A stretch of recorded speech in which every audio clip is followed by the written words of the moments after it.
Caesar supplements earlier. Yeah, Rick. Some new ones. I've not done any. Italian Wars, maybe? Italian Wars is being done at the moment. You mean Renaissance? Yes, yeah. That's just been written. We're just putting together some new models for it. Putting some Swiss pikemen in and some Burgundian gendarmes. So that'll be really cool. I mean, so it's yeah, we're definitely that's one of the books that's finished. 100 Years War. 100 Years War book. In process, I think. Just starting. An Arthurian book, which looks particularly splendid. That's very nice. And then a Boer War book, a bit weird, but nice.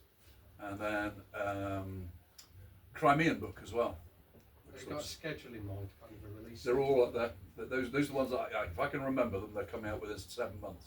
I know the way it works when you get a bit old.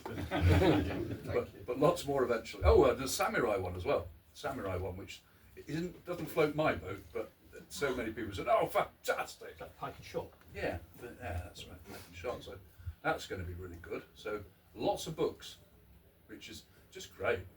And figures to go with it, because I think upstairs you had some nice Boer War. People do this. Yeah, we did. Yeah, and new figures and then new releases.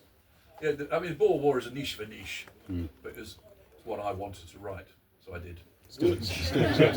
Which system did you pick for the Boer War? Because I remember you and Paul having a discussion whether to put it in bolt action or black powder. What a great question. Which system is it, bolt action or black powder? Because it's 1900, isn't it, effectively? Exactly on the cusp of when it all changed. Well, I've written it as black powder, but I've got Dylan, who writes all our books, suddenly said, "Can I help you finish that Boer War book?" Because I haven't quite finished it off. And he's going to put in alternative bolt action rules. So you can play it either way, which is a really good idea, I think. Over the first time we've had one of those. So small skirmisher game with bolt action rifles, literally, or a bit, the larger battles of the Boer War. So I think it will cover both. Will that open the way then for World War One, bolt action World War One? World War One. We nearly did World War One bolt action. Can you remember that? Yes, and then I said no because it's tedious. As I recall. I'm glad you came late to this one. The opening moves were far from tedious. Very interesting battles, the first ones, and the last ones, as anybody who knows anything about. And Middle East. Middle East. Middle East, Africa. Yeah, no, there's a lot there really. There was a Canadian group who did some rules for it and sent them in. They were very good. They were very well covered, I thought, actually. So you mentioned a minute ago about 100 Year War. Is that a possibility for Epic? Would you like some tea, Rick? Yes, please. Possibility of Epic in Hell Caesar 100 Year War. one day we'll do it all. Yeah, it's, there's a manuscript in for Ages of War. I think it's about to start on it. That might be out of your 7-month window of understanding. No, the gentleman was asking whether it would be an Epic. Oh, okay. Oh, Epic Hell Caesar. Same game.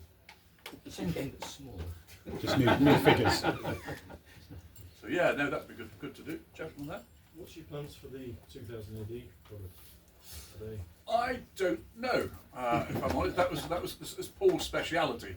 So he does all the negotiations with what are they called? Rebellion. Yeah, Rebellion, and we were certainly planning a Rogue Trooper game. It's the big one which we've never done, but I don't know where we are at the moment. To be fair, wouldn't it be great if they did bring out another few films, mini series of Judge Dredd? Please do. Please do. I just wondered what plans you've got for Blood Red Skies. You'd be best to talk to Andy Chambers. He will be around today because he's done a lot of that stuff. I would like to see a kind of a. I'd like to see a bit more of the secret weapons of the Luftwaffe type thing, crazy jets and crazy, American jets and things to take it a little further out. And perhaps we could even combine it with Conflict 47. I don't know. It might be quite fun to do, but it's done well for us at Blood Red Skies, and perhaps needs a going over again. I think perhaps. What about going down to World War One? What do you think, Rick? Well, that's not tedious. World War One aerial combat, very interesting. Yeah. Because it's all manoeuvre based, Yeah. and you've got that massive change in technology around 1917, where you have the suddenly you get the camel and the SE-5 and the sort of later planes which completely changed the nature of warfare. So yeah, I think it could work well, but again, it's really up to Andy. His project. Oh, thank you very much. The stuff of life. John, you need anything? No, I'm good, thanks. So yeah, I could see that working really well, but it's Andy's baby, and I think if he wants to do it, I'm sure it will get done. If he's not interested, it won't. It's one of those things really. But it's remarkable, isn't it? Because World War One fighter combat has been around as a war games concept for years and years. I remember playing the old Paragon war games, World War One combat. I don't know if any of you remember. You're all too young. Yes. Yeah, I remember. Yeah, it's really interesting. It was played with 4 foot high height sticks, and you had a little screw here, and you could change the height up or down. And the bases were made out of dumbbells, you know, the sort of thing you do weightlifting on. And they used to play this in school, like gym rooms, you know, sort of great this sort of thing. And occasionally you saw them at war game shows with 1/72 scale airplanes. I don't think we could manage that. The weight might affect the shipping costs. Well, the customs paid for the shipping cost. You'd bankrupt them, wouldn't it? Yeah. So you know, it has been around a long time, but I'd say that it's the first aerial combat game I've ever seen that works in a kind of neat way as a game. It does. There's some very simulationist ones, but simulationist games tend to be, they appeal to a certain sort of player. They don't have the pace. And games are games. At the end of the day, you have to focus on something specific. And Andy understands that very well, and I think he's made a fantastic job of that game. We could certainly do more with it, couldn't we? Good. What else, fellas? Do you have any surprise releases we're going to be expecting in the next year? I'm a bit surprised. With Just a yes or a no? Definitely. Definitely. Definitely. We've got some really cool stuff coming up, and yes, we try and plan 3 years out. To answer your question, 3 years is as far as we definitely go for. Because you have some other wacky ideas that I used to have to struggle with Paul to get out there because he'd just keep putting it at the bottom of the schedule. Every year it would drop off the schedule and say, hang on a minute, that's the 3rd year you've taken it off the schedule. We've got to bring it out one time, mate. But it's reassuring most of the next 3 years, and it's the strongest releases we've had. We shot ourselves in the foot a bit about 2 or 3 years ago when we, I don't know why, but we had nothing coming out for bolt action for 3 or 4 months for a while, and that was, you see sales really drop, of course, because people want to add to their armies, and they say, no, they're not bringing out that yet, but very strong product, and a couple of real good surprises. Is there any chance of bringing in things like the Tuskegee Airmen or some of those niche units that did exist in the American Army, albeit for negative reasons, into the bolt action? Bolt action, well, we do cover the Buffalo soldiers. Yeah. We do cover those now, and the Nisai. We've got both of them. We do cover both of those. I think we're the only company who do. Could be wrong. So we are trying to cover that. Tuskegee, they're flyers, aren't they? Yeah. Yeah, all right. I'm sure we could put those into Blood Red Skies. That would be pretty cool. I was reading about them the other day, because they were, as we know, elite. Well, they made themselves an elite group of black flyers. The problem was the press overinflated their successes and said that when the Tuskegee Airmen defended the bombers, they never lost a bomber, which is not true. But they never claimed it. They never said, no, of course bombers got shot down. So then people said, oh, they've made it all up. And it wasn't the poor old flyers. I think it was the blooming press overrating them, because you can't not have any casualties. But no, I think it's quite fun to look at the subgroups which punch above their weight. Chap at the back. Obviously, you've got bolt action Korea out. Do you have any plans to go further than Korea, like maybe Vietnam? I thought he was going to ask about Bolt Action 4, John.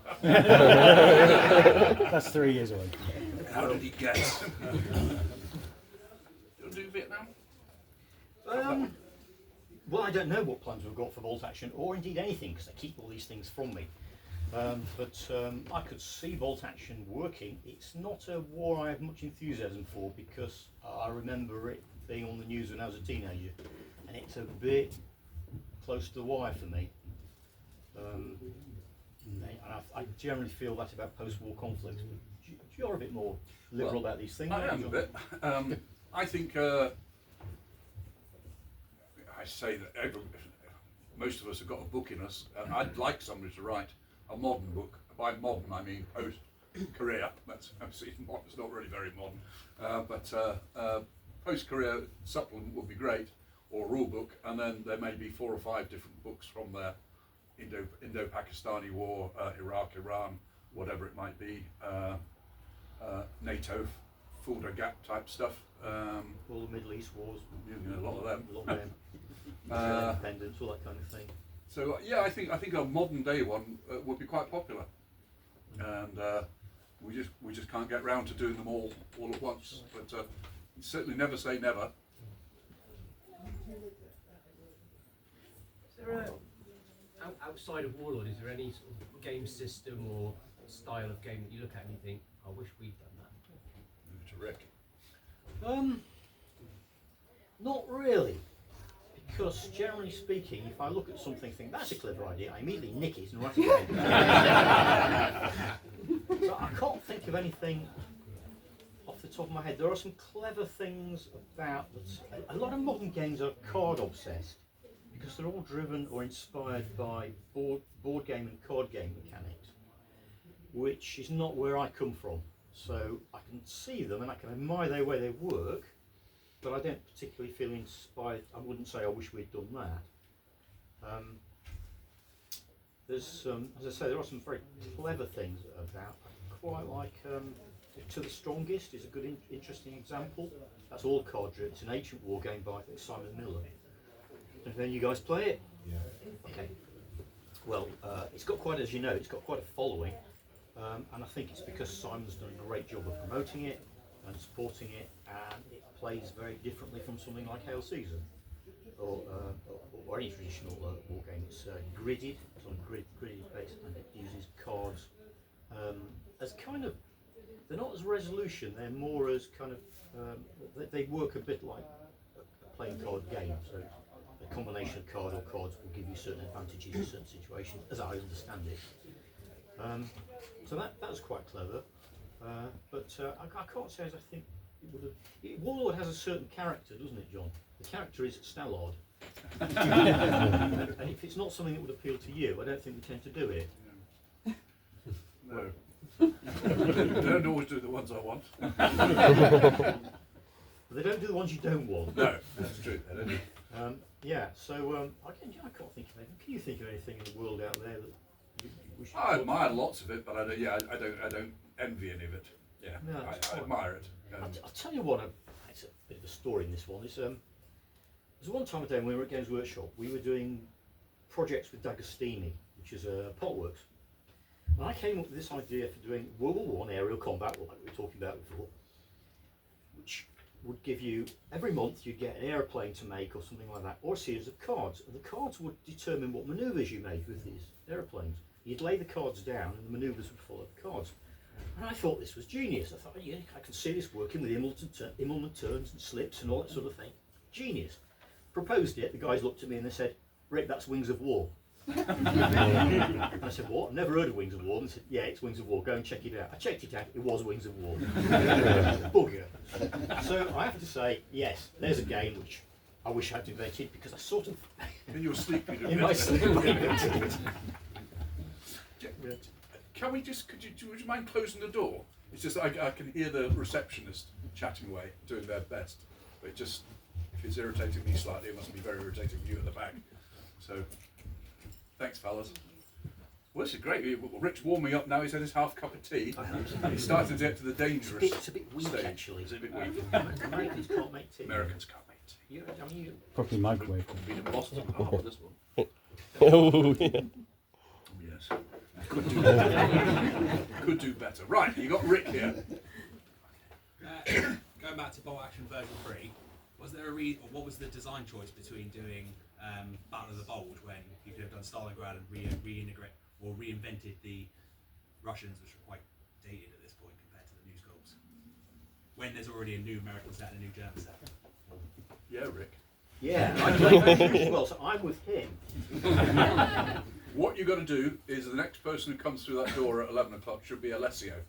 Grab him and ask him. Although Alessio wouldn't have much to do with that choice, that would be a Warlord choice, wouldn't it? Yeah, it's funny. I quite like the Russians. I think they're a... Russians are going to be redone. Yeah. We're going to redo What do them with all plastics the plastics. Okay. They're going to be redone with all the weapons in the arms. Okay. Because Yeah, they're they are a bit of a fiddle. bit clumsy at the moment, the Russians. It was one of those things that you started it, in fact, John. A lot of our earlier Warlord plastics, you've got separate weapons and you have to position the arms, and you end up with things like this if you're not careful. With the Russians, what I found was you just cut into the chest, cut half the weapons away, and put them like this, and they look great. But people don't like doing it. They don't like chopping into the plastics. But of course, human bodies deform. So when you hold a rifle, you're not out here. You're eye line. So a little bit of modelling, I think they look great. But it helps being a modeller. Someone who's comfortable doing that, getting out the milliput and chopping them up. So we'll certainly be doing new Russians though, fear not. Like the old ones. And then our wonderful figure designer, Wojtek, he's pining to do Polish and plastic. And he even got a trade account in Tokyo to make a video saying all their customers, every time the customers came in, they picked up a plastic box set and learned to say, please make these in Polish. 15 Japanese people asking for them in Polish. He sent it through to us saying, look, there's lots of people want them.